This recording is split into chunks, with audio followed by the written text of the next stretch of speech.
They burned his home. They killed his family. But do they know what monster they've unleashed? He stood in the middle of the ashes, clutching a blood-stained amulet in his hand. The house where he had been born and raised was burned to the ground, and the stench of smoke filled his lungs like poison. In the middle of this darkness, only one question echoed. Who dared to take everything from me? That night, strangers stormed into the village. No one had time to raise the alarm. People were asleep. Children laughed in their dreams. Elders dozed peacefully near the hearths. It all ended within minutes. Flames, screams, pounding hooves, and the clash of steel. Ethan, a young blacksmith who had only recently returned from the city, awoke to the crackling of fire and the furious neighing of horses. He rushed barefoot into the yard, gripping an iron poker. But even forged steel could not have saved him then. Before his eyes stood 10 armed men in black cloaks, their faces hidden behind masks.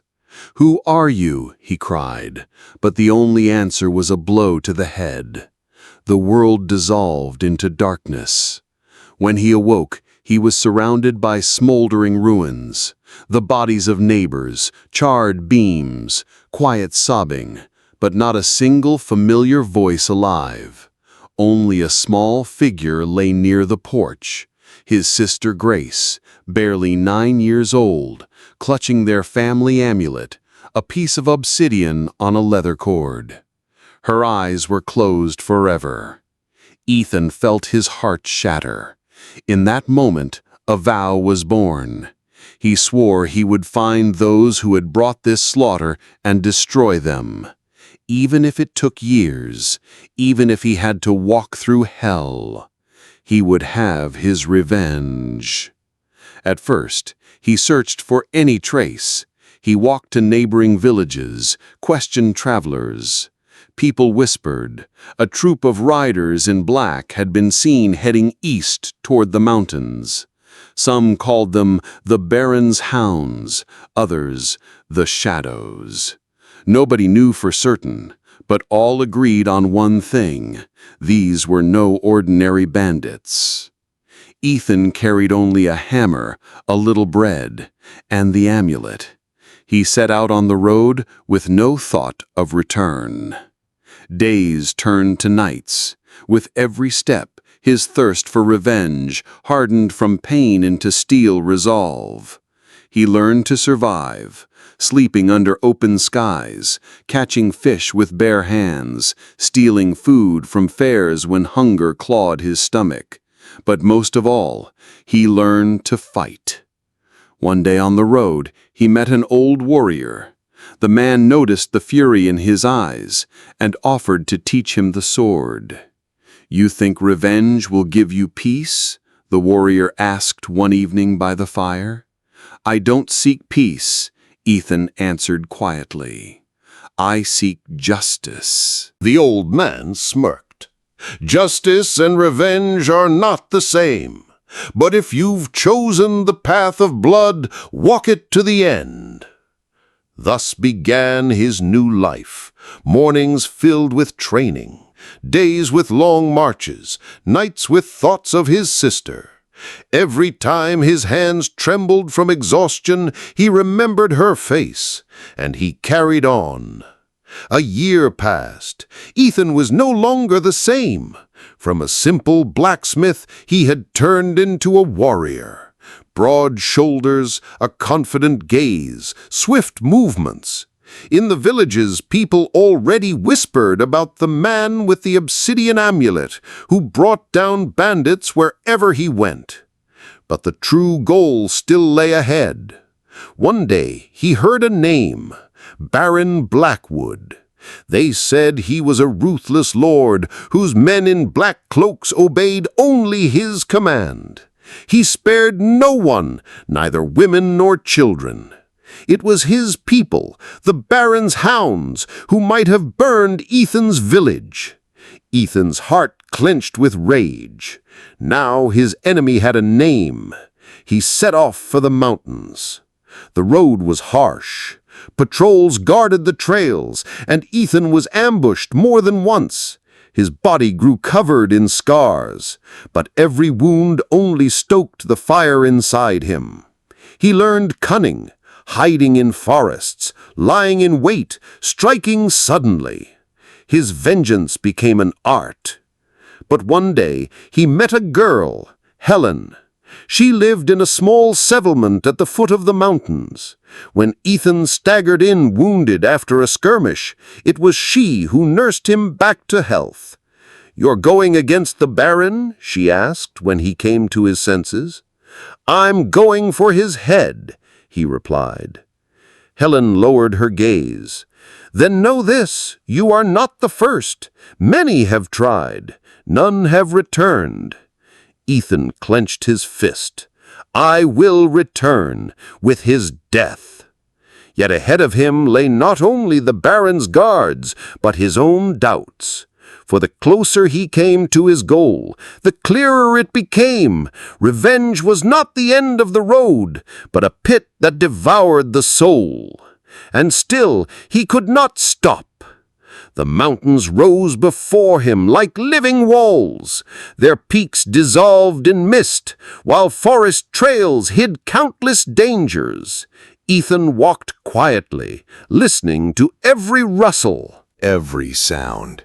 His eyes burned with determination, and his heart pounded as if the echoes of that night in the village beat inside his chest. He knew. Ahead waited the Baron, his men, and all the cruelty of the world that had once stolen his family's happiness. But he was not walking alone. Helen, who had decided to join him, became his ally and sometimes, surprisingly, the voice of reason.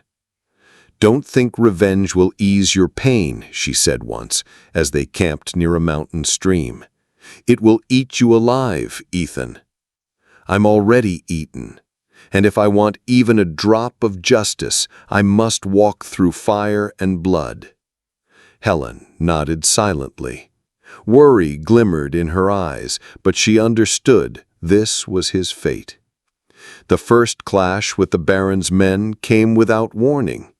In a narrow gorge, they ran into a troop of riders. Ethan and Helen barely managed to hide in the bushes, but every swing of a saber, every shout echoed deep inside him. "We're close," Ethan whispered when silence returned. "I can feel them."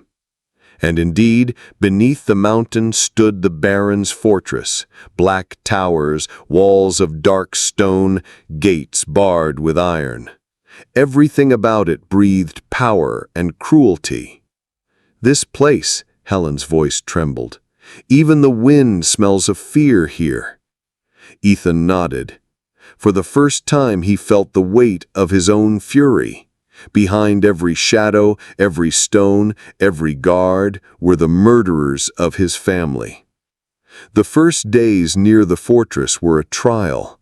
They stalked the sentries, studied the shifts of the guards, searched for weak spots. Ethan learned patience, and that was the hardest part. His body cried for action, but his mind whispered, one wrong move and it would all be over. One evening, when the moon rose over the mountains, Helen spoke suddenly. "You know, Ethan, the Baron has a son, young but cunning. I've heard he already tries to rule through fear and force." "I don't care," Ethan replied. "Anyone who stands in the way of justice must fall." Yet her words planted a seed. Revenge was not only about killing.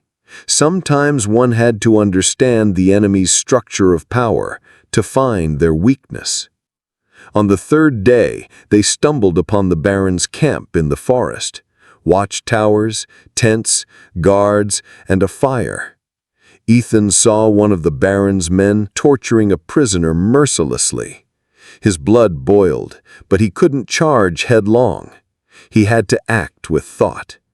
"We'll wait for night, then we'll have a chance to slip inside." Night came, Ethan and Helen crept through the woods to the fortress walls. Rocks and dark corridors muffled their steps. Every sound throbbed in his heart: the guards' footsteps, the creak of boards, the faint rattle of chains. They found a hidden passage that led straight into the inner courtyard. With every step, Ethan felt closer to his goal, to his revenge. Yet with every step, his fear grew. The Baron was cunning and merciless, and within the fortress something worse than mere guards awaited. Suddenly, they heard a whisper. Helen froze while Ethan peered into the darkness. A girl in rags stood before them, the Baron's servant. She trembled, her eyes wide with terror. "Who are you?" she asked softly. "We seek the one who destroyed my life," Ethan replied. "Where is the Baron?" The girl said nothing, but her eyes revealed the truth. She knew death was near, and her fear of them was no less than her fear of the Baron. Ethan understood. To reach his goal, he would have to cut through every layer of cruelty.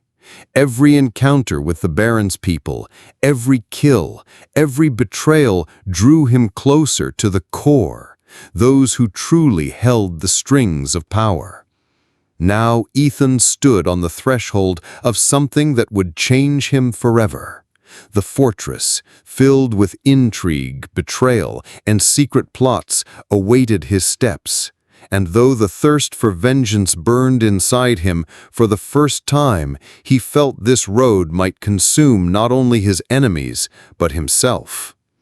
Ethan and Helen crept through the fortress's dark corridors, where the stone walls were cold and the air smelled of dampness and fear. Every step echoed, as if warning them that they were being watched. Ethan sensed that within these walls lay not only his goal, but his greatest trials. "Look," Helen whispered, pointing to the massive doors at the end of the hall. "That must be the Baron's chambers." Ethan nodded. His heart pounded, threatening to burst from his chest. But he knew a frontal assault meant death. He needed a plan, cunning, patience, timing. They decided to listen first. In a shadowed niche beside the door, Ethan noticed a small grate through which voices carried. He pressed closer. "To whom dares to defy the Baron?" a voice thundered with menace. "No one would dare," another voice quavered. "But rumors spread in the villages about a man with an obsidian amulet." Ethan froze. They were speaking of him. Each word struck like a hammer. The Baron already knew he existed. "They're expecting us," Helen whispered. "Then we must be careful," Ethan replied, "very careful." The following days they lived in the shadows of the fortress, gathering fragments of knowledge. Ethan observed the guards, mapped the Baron's routines, listened to the chatter of servants.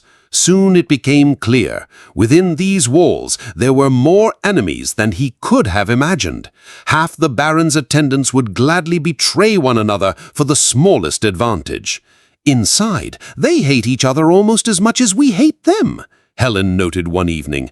"We can use that." Ethan agreed. Intrigue itself could become a weapon. Vengeance gave him strength, but it demanded strategy as well.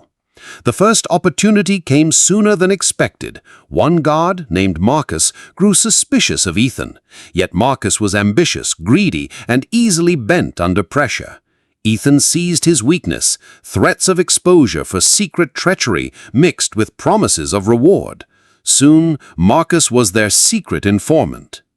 "The Baron prepares for a great feast," he whispered when they met in a dim corridor. "All the important men will be there. That is your chance." Ethan felt the icy fire of resolve burn stronger. The feast would be the moment to strike. The night of revelry arrived. The grand hall blazed with torches. Tables groaned under the weight of food. Baron Blackwood sat on his throne, and beside him, his son, his face a mask of cold disdain. Ethan and Helen slipped inside, disguised as servants. Ethan's heart hammered so loudly he thought the whole hall might hear it. He saw them, the men who had brought suffering to villages, who had laughed while families burned. Their laughter now felt like desecration. Vengeance tore at him, demanding he act. But then something unexpected happened. Among the guests, Ethan saw a man he had never thought to meet again, the old warrior, his mentor, who had once trained him. "You have come far, but know this, your vengeance may turn against you." Ethan felt a chill of doubt, yet the amulet in his hand reminded him of his sister. "I will not stop, not for anything." The feast neared its end. Ethan and Helen edged closer to the Baron, but fate struck first. One of the Baron's spies, aware of Ethan's presence, recognized them. "Ethan! The Baron's hounds! Seize him!" The hall erupted into chaos. Screams rang, steel flashed in torchlight, and Ethan found himself at the storm's center. He fought like a beast, every strike for his sister, his village, everything stolen from him. Helen battled at his side, guarding his back. Then, from the shadows, the Baron himself appeared. His gaze was cold, but his eyes gleamed with wrath, as though he had foreseen every move. "You think you can shatter my world?" The Baron's voice rolled through the hall like thunder. "I have long awaited this moment." Ethan knew the end of his path was only one step away, and it was the deadliest. The hall dissolved into chaos. Swords clashed, cries merged into a roaring storm that shook the stone walls. Ethan felt blood surge in his veins, his every move fueled by rage, grief, and vengeance. Across the crowd, he saw the Baron, his cold gaze fixed on him. "Surrender," the Baron's voice cut through the din, calm and merciless. "And it will end quickly." Ethan refused. In that moment, he saw not just an enemy, but the ghost of his past, the night when fire devoured all he loved. He moved like a predator, deflecting blows, striking with precision. Every guard who blocked his path fell beneath his hammer. Helen fought beside him, her eyes ablaze with resolve. Though wounded, she shielded him again and again, as though defending not only Ethan, but the memory of his village as well. "Ethan!" she cried, when a guard lunged at him from behind. He spun, blocked the strike, and Helen's warning echoed in his heart. He could not afford to fail. The Baron watched from his throne, his face unreadable. Yet in his eyes flickered something like respect, recognition of Ethan's raw defiance. He understood this youth had not come merely for revenge. He had come to dismantle the very order the Baron had built over years. "Well done," the Baron said as they finally faced one another. "You are strong, far too strong to be a pawn." "I'm no pawn," Ethan replied, clutching the amulet. "I came for justice." "Justice," he sneered. "You play at games you cannot grasp. Every strike you make, this is not justice, but destruction." The words pierced Ethan, but rage drowned them out. He knew if the Baron lived, no one would ever know peace. Their duel began. The Baron fought with masterful precision, every swing calculated. Ethan met him with hammer and fist, guided by instinct and the lessons of the old warrior. Inside him, two forces warred, the thirst for vengeance and the fear of losing himself to it. "Do you see, Ethan?" the Baron taunted during a pause. "Your revenge devours you." The Baron's blade grazed his shoulder, nearly toppling him. But Ethan's eyes fell on the amulet, the symbol of grace. The pain fueled him. Every wound was a step closer to fulfilling his vow. Out of the corner of his eye, he caught sight of a familiar figure, the very spy who had betrayed him and Helen. The man now watched in terror, regret etched on his face. Betrayal had turned against him. Ethan seized the moment. One sudden strike, a guard crumbled, and the way to the Baron opened wide. "Your end is here," Ethan growled. "Perhaps," the Baron said evenly, "but remember, after your enemy dies, only emptiness remains." Ethan could not think of emptiness. Instinct drove him. His hammer clashed against the Baron's blade, sparks flying, thunder echoing. Memories flared, screams, fire. Grace's lifeless face. He roared, swinging with everything he had. The hammer struck true. The Baron staggered, dropped to his knees. For a heartbeat, Ethan stared into his eyes and saw not power, but the fall of a tyrant. His vow was fulfilled. Yet instead of triumph, a void opened within him. His hands trembled. His breath came ragged. He looked at his fallen foe and realized vengeance had consumed part of his soul.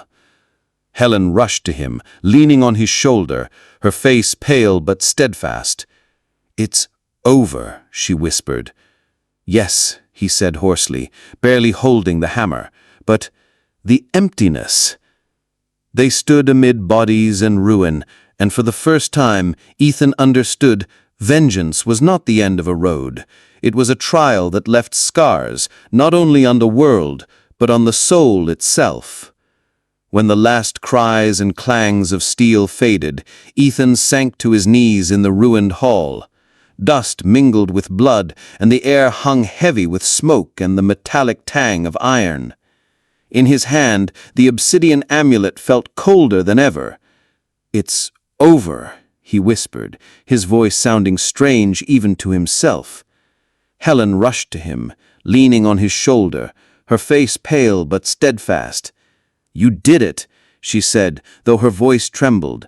"The Baron is dead. His hounds will no longer plague the villages."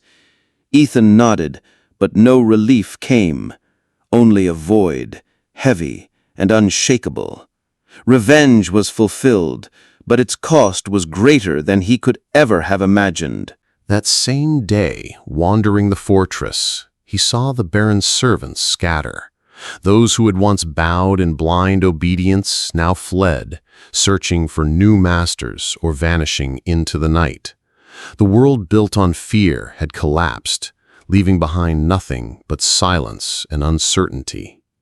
He remembered his village, his sister, every face he had lost. Revenge had not brought them back. It had not rewritten the past. It had only made him harder, colder, and lonelier. Helen noticed his gaze lingering on the empty corridors. "Are you still searching for something?" she asked gently. "I don't know," Ethan answered. "Maybe I wasn't searching for the Baron at all. Maybe I was searching for meaning, but there is none, only ashes." Months passed. Ethan and Helen left the fortress behind, crumbling into ruin. They walked through forests once scarred by fear and fire, now quiet and calm. He still carried the amulet, but no longer as a weapon of rage. It had become a reminder that loss leaves scars that never truly heal. In one small town, they found shelter.